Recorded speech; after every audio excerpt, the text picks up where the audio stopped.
مولا خو بدبختانه مولا خدا د 200 صدو پیداوار شه ده په موږ مسلط کړل شوی شه د دې بنیاد چې ده دا د یو داسې ځای نه خوده شوی ده چې زموږ غونې وړه خولې د هغې نوم هم نشي اخیستی خو مولا د دې دپاره وضع کړی شوی دی چې یهودو کوم اسرائیلیات زموږ په دین کې رادننه کړي دي په هغې باندې د میخونو والو دپاره دا طبقه نادانسته طور باندې زه چارم دا نه یم چې مولا دانسته طور باندې د یهودو د هغه د دین پرچار کوي مولا نادانسته طور باندې مولا ته پته نشته چې زه لګیا یم څه ویم او د چا دپاره ویم د مفتي منیر شاکر صاحب د زوی دا خبرې تاسو واورېدې یقیني طور پر په دې باندې ما خبره نه کوله ظاهره خبره ده یو داسې کس چې د هغه سره علم نشته او بې علمه خبرې کوي نو د داسې خلکو د خبرو څه حیثیت نه وي لیکن چونکې په دې الفاظو کې دی ډیره غټه دعوا کړله دومره غټه دعوا کړله گویا چې د پنځ باندې د ټول مسلمانان د يهودو په مذهب باندې د ټول مسلمانان اصل کې يهوديان دي ځکه چې اسلام چې کوم علما او د مولانو د عوام ته خول له دا دین او اسلام نه دی بلکې دا د يهوديانو مذهب دی څنګه چې دا خبره وکړه چې دا د 200 پیدائش دي د مولان د دین مخکې مولان نو او دغه يهوديانو له څنګه اسرائیلیات ورکړو چې دا څنګه بیانوي او د دې په ذریعہ باندې خپل يهودیت څنګه هغه مسلمانانو ته ورکو او دغه په ذریعہ باندې هغه خور کو د دې مولانو په ذریعہ باندې نو اوله خبره دغه چې مولان یا چې کوم مولا او ویل کېږي دا لفظ د پښتو لفظ یا د شاندې فارسی لفظ دی اصل کې د علما العلماء ورثه الانبیاء نبی علیہ الصلوۃ والسلام څه فرمایي چې علما زما بلکې د انبیاء کرام علیهم الصلوۃ والسلام وارثین دي څنګه وارثین دي ځکه چې د علماو چې کوم علم دی هغه د محفوظ کی او مخ کې چې کوم دی هغه خوري ځکه الله حضرت قرآن مجید کې فرمایي قل هل يستوي الذين يعلمون والذين لا يعلمون آیا هغه خلق چې کوم خلق سره علم دی هغه او هغه خلق چې کوم خلق سره علم نشته جاهل دي دو برابر کې دي چې هر غز نشي برابر دي سمجھ خبره دي او دغه شان دي په قرآن مجید کې الله حضرت فرمایي فاسالوا اهل الذکر ان کنتم لا تعلمون تاسو د اهل علم نه هغه خلکونه تاسو کې کوم خلکو سره علم دي داغونه د دین په حواله سره رهنمایي حاصل کړي تاسو د دین په معاملې کې سپد نه وي د مسلې علم نه وي د دین په حواله سره تاسو نه خبره نو تاسو رچانا تاسو کې د اهل ذکر نه اهل علم نه چې کوم ته دی مولاوي اوس راځو دا د چې کوم دا مولیان دا چې کوم سلسله ده د 200 پیداوار د دینه مخکې سیستم نو داسې یاد وساتئ چې د جناب نبی کریم صلی الله علیه وسلم په ټیم کې هم داسې صحابه موجود چې هغه د علم علوم نبوي جوړ کی د قران او د حدیث علم دا غوسرو نو نبی علیہ الصلوۃ والسلام خپل په ژوندۍ کې هغه کسان به لګلو نورو علاقو ته چې هغه خلکو ته دین ازدکی دین اسلام ازدکی سمجھ کې خبره دي چې کوم کس په ولګو هغه د هغه وخت عالم وو چې نن ته مولا ویل شي حضرت مصعب بن عمیر رضی الله تعالی عنہ چې کله جناب نبی کریم صلی الله علیه وسلم مدینه ته هجرت نو کړه نو هغه تر چونکی د دین علم یو عالم چې نن ته مولا وي هغه جناب نبی کریم صلی الله علیه وسلم مدینه ته ولګو د مدینه خلکو ته دین زده قرآن او سنت ورته زده دغه شان دي معاذ بن جبل رضی الله تعالی عنہ جناب نبی کریم صلی الله علیه وسلم یمن ته لګلو چې د یمن خلکو ته دین اسلام زده معاذ بن جبل څنګه چې نن ته مولا ویل شي او په هغه وخت کې چونګې دا نوم نو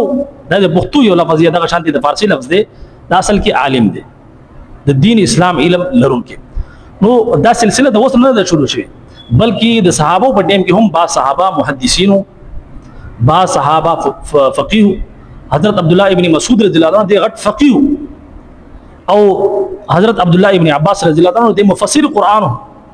او حضرت ابو هريره رضی الله عنه دی محدث سمجھ کې خبره دي د حدیث علم چې کوم ته د حدیث علم ویل کېږي د هغه ځانه یو فیلډ دی دغه شانتي د قرآن د علم ځانه فیلډ دی چې کوم ته مفسر قرآن ویل کېږي او دغه شانتي د فقاهت ځانه یو فیلډ دی دا ټول ملا کې دا د دین شعبې دي سمجھ کې خبره دي نو دغه شعبې یعنی د حدیث شعبه دغه شانتي د فقه شعبه دغه شانتي د قرآن د تفسیر شعبه دا په مدرسو کې ځکه قائم کړل چې دین اسلام دا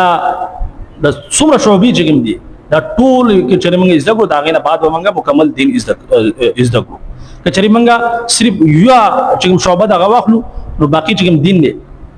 هغه خو زمونږ یقیني طور پر دین اسلام ډیر وسیع دی سمجھ کې مو خبر راځي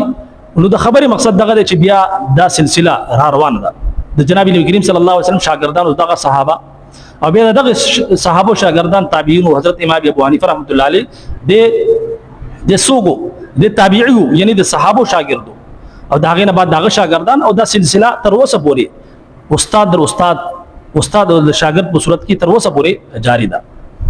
چې کوم ته دی وی چې دا سلسله د 200 پیداوار ده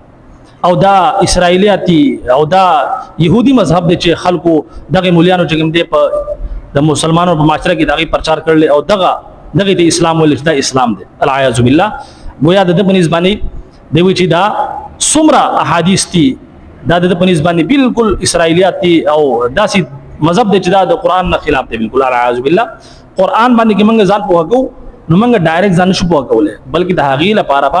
موږ د جناب نبی کریم صلی الله علیه وسلم طرف ته ګورو چې نبی علیه الصلاۃ والسلام د قران څه تشریح بیان کړل ځکه چې د قران په نبی علیه الصلاۃ والسلام باندې نازل شو چې هغه باندې نازل شو نو بیا په کار دغه چې نبی علیه الصلاۃ والسلام چې کوم دغه تشریح بیان کړل هغه زموږ لپاره حجت ده نه دا چې په 15 14 صدې کې زرا پاسه د قران مجید چې د خپل تشریح شروع کوم چې د دې مقصد دغه ده سمجھ کې خبر راځي دا تشریح دا دغه علماء یو خبره یو فرمان چې د جناب نبی کریم صلی الله علیه وسلم محفوظ کړل تر اوسه پورې هغه په حفاظت کې دي ځکه چې الله رب العزت دې وعده کړل ان نحن نزلنا الذکر وانا له لحافظون چې دا قران ما نازل کړل د حفاظت زما په ذمہ ده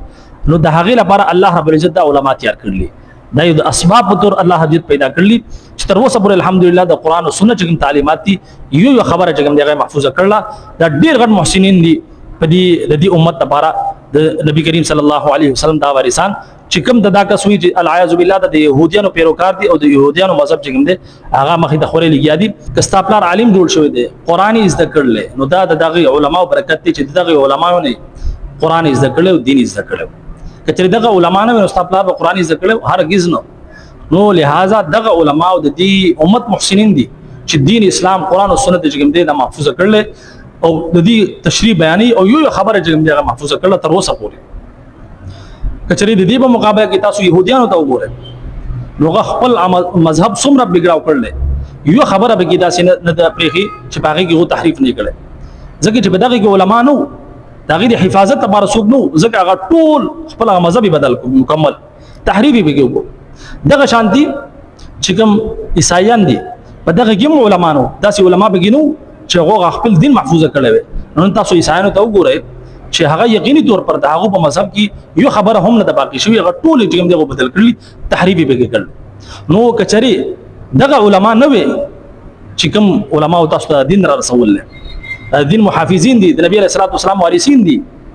کچري دغه نه وي نو نن د يهوديانو د عیسایانو په شان زمنګ د مذهبون بالکل بدل شو په اصلي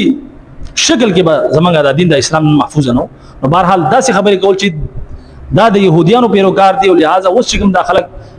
لګیا دي په مذهب باندې عمل کوي دا دین اسلام نه دی بلکې دا د يهوديانو مذهب دی العیاذ بالله دا څه خبرې کول یقیني طور پر دا د جهالت انتها ده الله رب عزت دعا ده چې الله رب عزت موږ ټول ته د دین صحیح سمجھ او پیغام باندې عمل کولو توفیق راکړي اجازه راکړي السلام علیکم ورحمت الله وبرکاته